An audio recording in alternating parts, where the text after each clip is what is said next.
देखो, इंडिया का मामला इंडिया के अंदर इंडियंस खुद सॉल्व करेंगे, प्रोटेस्ट के थ्रू, लीगल एक्शन के थ्रू एंड कोर्ट के थ्रू। और इसमें ना कोई पाकिस्तानी या फिर कोई कुत्ता अलाउड नहीं है, और ना कोई फॉरेन कंट्री या फिर फॉरेनर। और ये लोग तो कॉन्स्टिट्यूशन का जो आजादी है उनको ही नहीं मान रहे हैं, मतलब ये संविधान के खिलाफ है, मतलब ये देश के खिलाफ है, ये देशद्रोही है। लोग है ना, ये वही कैपिटल सी वाले लोग हैं जिनके लिए पहलगाम टेररिस्ट अटैक भी एक प्रोपेगेंडा है जो कि इस देश की सरकार द्वारा रन किया जा रहा है। मतलब उन लोगों के लिए पहलगाम अटैक भी एक फेक चीज या फिर प्रोपेगेंडा है। मतलब ये तो है इनका मानसिकता। और एक छोटा सा काम, उनका डीएनए टेस्ट भी कर लेना। हो सकता है कि उनका डीएनए मतलब डीएनए टेस्ट करने के बाद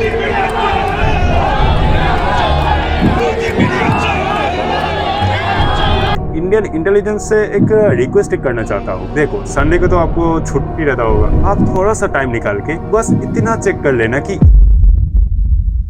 मेरा रिकमेंडेशन ये रहेगा कि आप एक बार इस वीडियो को जरूर देख लेना ताकि आपको पूरा कॉन्टेक्स्ट समझ में आए। मैंने पहले भी अपनी एक वीडियो में सीजेपी पार्टी के बारे में फुल डिस्कस किया था एंड इंडिया का जो सिस्टम है उसको भी मैंने फुल एक्सपोज किया था। और मैं सोच रहा था कि कब ये सीजेपी का प्रोटेस्ट खत्म हो जंतर मंतर में एंड मैं उसके ऊपर एक डेडिकेटेड प्रॉपर वीडियो लाऊं, क्योंकि जल्दबाजी में वीडियो क्रिएट करने का एक रिस्क ये रहता है कि कुछ भी गलत इन्फॉर्मेशन मेरी थ्रू या फिर मेरी वीडियो के थ्रू स्प्रेड हो सकता है, जो कि एक रेस्पॉन्सिबल क्रिएटर की पीओवी से नहीं करनी चाहिए। इसीलिए मैंने एक दिन वेट किया था, जितना डिटेल्स निकाला जा सकता था मैंने निकाला, और उसी का समरी आपको इस वीडियो के थ्रू मिलेगा कि कल एग्जैक्ट क्या क्या हुआ था प्रोटेस्ट के दौरान। लेकिन मैं ये वीडियो स्टार्ट करूं उससे पहले एक छोटा सा चीज क्लियर कर देना सही रहेगा, ताकि फ्यूचर में कोई भी मुझे एंटी नेशनल डिक्लेयर ना कर दे। मैं इंडिया के साथ हूँ और रहूंगा जब तक एक ब्लैंक चेक मेरे को किसी पॉलिटिकल पार्टी की तरफ से ना मिल जाए, लेकिन तब तक मैं एक अनबायस्ड यूट्यूबर हूँ जो कि किसी भी पार्टी के लिए काम नहीं करता।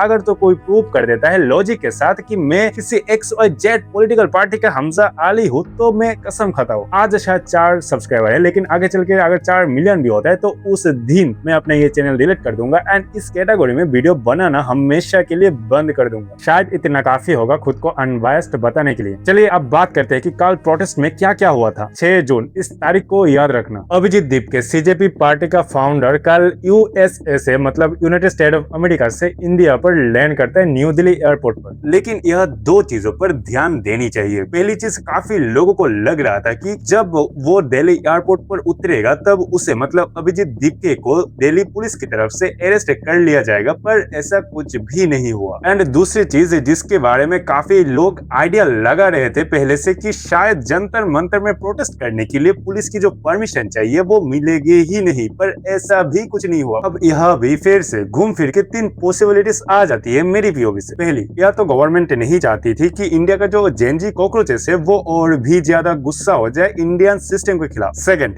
या तो गवर्नमेंट ये चाहती थी कि हमें इस प्रोटेस्ट से कोई फर्क नहीं पड़ता, हम भी इस प्रोटेस्ट को एक नॉर्मल प्रोटेस्ट की तरह ट्रीट करेंगे। या फिर तीसरी पॉसिबिलिटी से जो मुझे लगता है कि हो सकता है, या फिर उन लोगों को मतलब गवर्नमेंट को कोई अननेसेसरी रिस्क या फिर कोई लफड़े में फंसना ही नहीं था, इसीलिए उन लोगों ने इस प्रोटेस्ट को अलाउ किया, जो कि मेरा मानना है। और ये रहा 3 पॉसिबिलिटीज से जो जिसकी वजह से इस प्रोटेस्ट को अलाउ किया गया गवर्नमेंट की तरफ से भी। पहली नजर में जब बस 200-300 ही प्रोटेस्टर्स आए थे तब लगा था कि ज्यादा भीड़ जमा नहीं होगा, लेकिन जब टाइम बीतते गया एंड धीरे धीरे भीड़ जमा होना स्टार्ट हुआ तब लगभग 1000 के आसपास प्रोटेस्टर्स जो है वो जंतर मंतर में जमा होने लगे। एंड हाँ, उसमें से छोटे बड़े मिलाकर काफी सारे जर्नलिस्ट भी थे, तो हाँ वो लोग भी काउंट होंगे। और एक इंटरेस्टिंग चीज थी उस प्रोटेस्ट में जितने सारे भी बड़ी न्यूज चैनल से जो रिपोर्टर्स आए थे उनमें से काफी सारे मतलब चैनल्स का जो लोगो होता है वो नहीं लगा था अपनी माइक पर, जो कि नॉर्मली न्यूज रिपोर्टिंग करते वक्त अपनी माइक पर लगा के रख। पता नहीं क्यों, पता नहीं वो लोग किस चीज से डर रहे थे। हो सकता है कि उन्हें लगा होगा अगर प्रोटेस्टर्स को पता चल गया कि वो लोग गोदी मीडिया से आए हैं तो प्रोटेस्ट के जो मेन नैरेटिव या फिर मेन मुद्दा है मतलब एजुकेशन मिनिस्टर के रेजिग्नेशन, उसको छोड़ के गोदी मीडिया की अगेंस्ट प्रोटेस्ट करना शुरू कर दे। इसी डर से उन्होंने माइक पे लोगो नहीं लगाया था, या फिर शायद प्रोटेस्ट किया भी होगा उनके खिलाफ।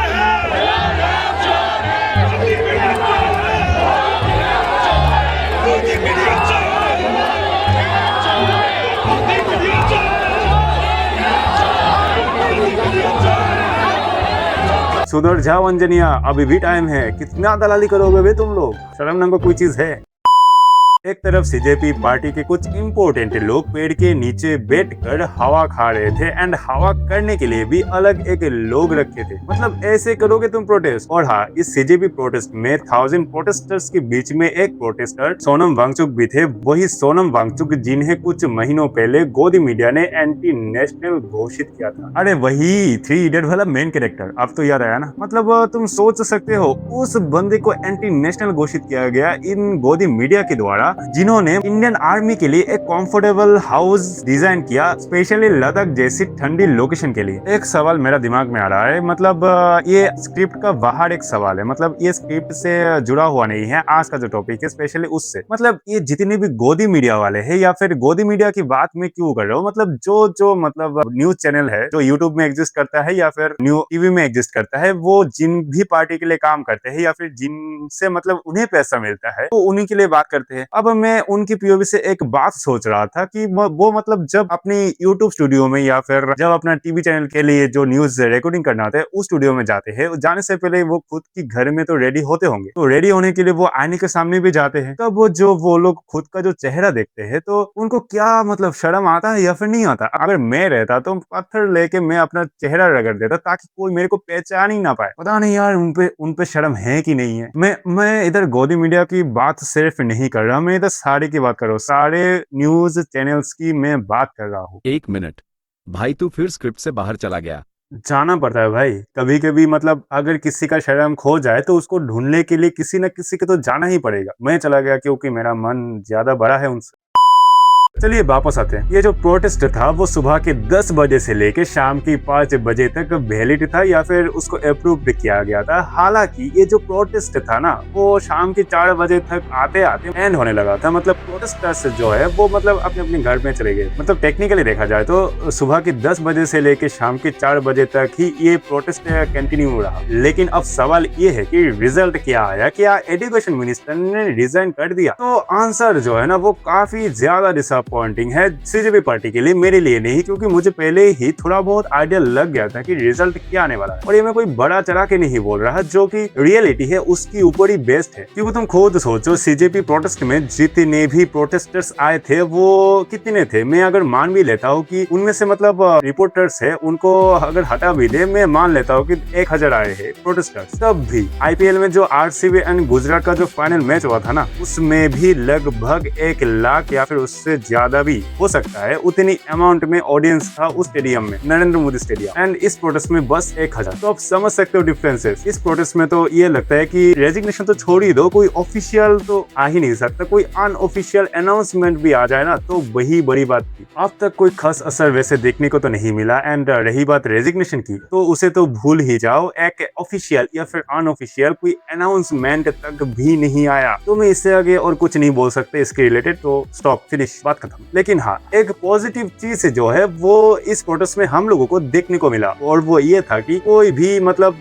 किसी भी प्रकार वायलेंस जो है वो हमें देखने को नहीं मिला, जो कि काफी अच्छी बात है। अगर तो नेपाल जैसी हालत होता, जो कि नहीं हुआ और होनी भी नहीं चाहिए, तो मामला और भी ज्यादा बिगड़ सकता था। पर हाँ, एक बात जो मुझे माननी पड़ेगी या फिर आप लोगों को भी सुनना चाहिए कि इंडियन जो जेंजिस है ना वो मतलब काफी ज्यादा मेच्योर है एंड वो काफी ज्यादा मेच्योरिटी से काम करते हैं। क्योंकि तुम बाकी कंट्रीज के जेंजिस को देखो, वो प्रोटेस्ट के दौरान क्या क्या करते हैं, लेकिन हमारी जेंजिस जो है वो मतलब शांत तरीके से मतलब बिना वायलेंस के प्रोटेस्ट किए, जो कि एक काफी अच्छी बात है। अब हाँ, एक बात जो है वो मैं क्लियर कट बोल देना चाहता हूँ। इस प्रोटेस्ट में जय हिंद के नारे उठे, जय भीम के नारे उठे। उसके बाद धर्मेंद्र प्रधान की जो रेजिग्नेशन है उसका भी डिमांड हमें पब्लिक की तरफ से देखने को मिला। एंड गोदी मीडिया चोर है उस टाइप का स्लोगन भी हमें सुनने को मिला इस प्रोटेस्ट के दौरान। गोदी मीडिया चोर है इस टाइप का स्लोगन जो सुनने को मिला है ना वो उसी प्रोटेस्ट में जो लोग थे उनकी तरफ से सुनने को मिला। अगर प्रोटेस्टर्स ने अंजनिया की मीडिया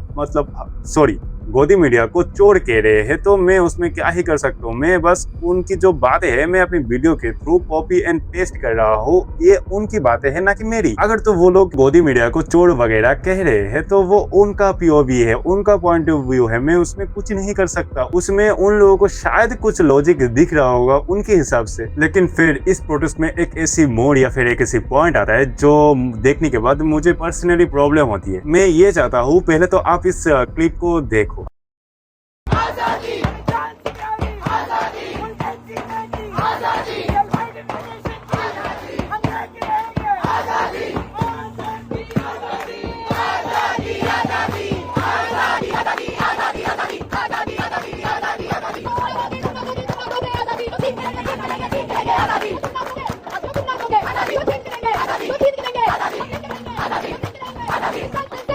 आजादी चाहिए, चोको नहीं चाहिए, ले लो चोको।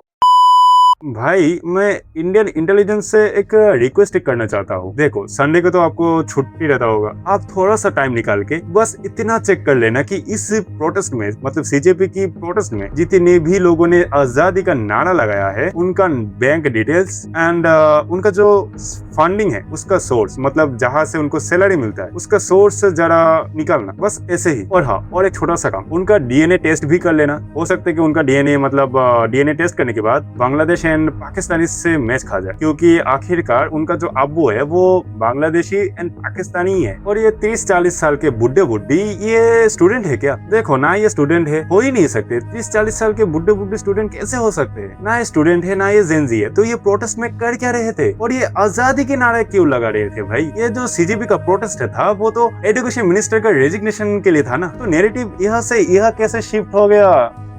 कौन है ये लोग, कहाँ से आते हैं? मतलब इनके खिलाफ अब तक कोई भी स्ट्रिक्ट एक्शन क्यों नहीं लिया गया? एंड सीजेपी के जो फाउंडर है या फिर जो भी लीडर्स वगैरह है, उन्होंने इनके खिलाफ कोई भी स्ट्रिक्ट एक्शन क्यों नहीं लिया? उनको तो एटलीस्ट लेनी चाहिए। इतना तो रेस्पॉन्सिबिलिटीज आपके ऊपर भी आती है। आजादी चाहिए, झाटू कहीं। सॉरी हाँ, अगर मैं कुछ ज्यादा बोल गया तो, पर क्या करूँ, तुम खुद सोचो ना। मतलब मैं बोलता हूँ, सुनो, ये जो लोग है ना, ये वही कैपिटल सी वाले लोग हैं जिनके लिए पहलगाम टेररिस्ट अटैक भी एक प्रोपेगेंडा है जो कि इस देश की सरकार द्वारा रन किया जा रहा है। मतलब उन लोगों के लिए पहलगाम अटैक भी एक फेक चीज या फिर प्रोपेगेंडा है। मतलब ये तो है इनका मानसिकता। अब क्या कह सकते हैं? देखो, इंडिया का मामला इंडिया के अंदर इंडियंस खुद सॉल्व करेंगे, प्रोटेस्ट के थ्रू, लीगल एक्शन के थ्रू एंड कोर्ट के थ्रू। और इसमें ना कोई पाकिस्तानी या फिर कोई कुत्ता अलाउड नहीं है, और ना कोई फॉरेन कंट्री या फिर फॉरेनर। और ये लोग तो कॉन्स्टिट्यूशन का जो आजादी है उनको ही नहीं मान रहे। मतलब ये संविधान के खिलाफ है, मतलब ये देश के खिलाफ है, ये देशद्रोही है। और मैं लिख के देता हूँ, इनको ये भी नहीं पता कि हर साल की 26 जनवरी को हम लोग सेलिब्रेट क्यों करते हैं। अगर तो इनको पता होता तो वो दिल्ली की जंतर मंतर में आजादी के नारे नहीं लगाते। जाहिल कहीं के। आजादी चाहिए, आजादी चाहिए, चोमू कहीं के। क्या चाहिए आजादी? मतलब बांग्लादेश जैसे आजादी चाहिए ना तुमको पता है बांग्लादेश का हालत क्या है? वहाँ का जो सो कॉल्ड स्टूडेंट प्रोटेस्टर्स या फिर जो स्टूडेंट्स लीडर वगैरह है ना, उन लोगों ने ही, मतलब बांग्लादेश का जो एक्स पीएम है जो कि हसीना शेख या फिर ऐसा ही कुछ नाम था उनका ब्रा चोरी कर रहे थे वो प्रोटेस्टर्स या फिर सो कॉल्ड स्टूडेंट। और बांग्लादेश में रेप करना लड़कियों का आम बात है, क्योंकि वो लोग हिंदू है, इसीलिए बस रेप कर रहे हैं वो लोग। मतलब तुम्हें उस टाइप का आजादी चाहिए क्या? तो एक काम करो भाई, इंडिया में तो इस टाइप का आजादी है, तुम लोगों को मिलने से रहा, तो तुम लोग एक काम करो, जिधर से आए हो वही वापस से चले जाओ। मतलब बांग्लादेश एंड पाकिस्तान में तुमको उस टाइप का आजादी मिल जाएगा। मैं लिख के दे रहा हूँ। मतलब जाहिलपना की भी एक लिमिट होती है। सीजेपी का जो प्रोटेस्ट है वो ऑर्गेनाइज क्यों किया गया था? ताकि हमारा एजुकेशन मिनिस्टर जो है इंडिया का, वो खुद से आके रिजाइन कर दे। एंड ये प्रोटेस्ट का जो मुद्दा है वो सही है एंड ऐसा ही होनी चाहिए। लेकिन बीच में कुछ नक्सलवादी की जो रिलेटिव्स है या फिर कुछ असामाजिक तत्व वो घुस जाते हैं एंड आजादी का नारे लगाने शुरू कर देते हैं। और हाँ, अभी तक रेजिग्नेशन को लेकर, मतलब इंडियन एजुकेशन मिनिस्टर का रेजिग्नेशन को लेकर कुछ भी मतलब रिपोर्ट्स सामने नहीं आया। एंड आगे देखते हैं कि क्या होता है। शायद कुछ रेजिग्नेशन टाइप का कुछ न्यूज हमें देखने को मिले या फिर सुनने को मिले, एंड जिसका चांस जो है वो मेरे को बहुत ही ज्यादा कम लगता है। फिर भी उम्मीद पे दुनिया कायम है। एंड हाँ, कमेंट बॉक्स ओपन है एंड आप लोग चाहे तो कुछ कमेंट कर सकते हैं अगर मैंने कुछ गलत बोला है तो इस वीडियो में। एंड हाँ, तब तक के लिए बाय बाय एंड जय हिंद।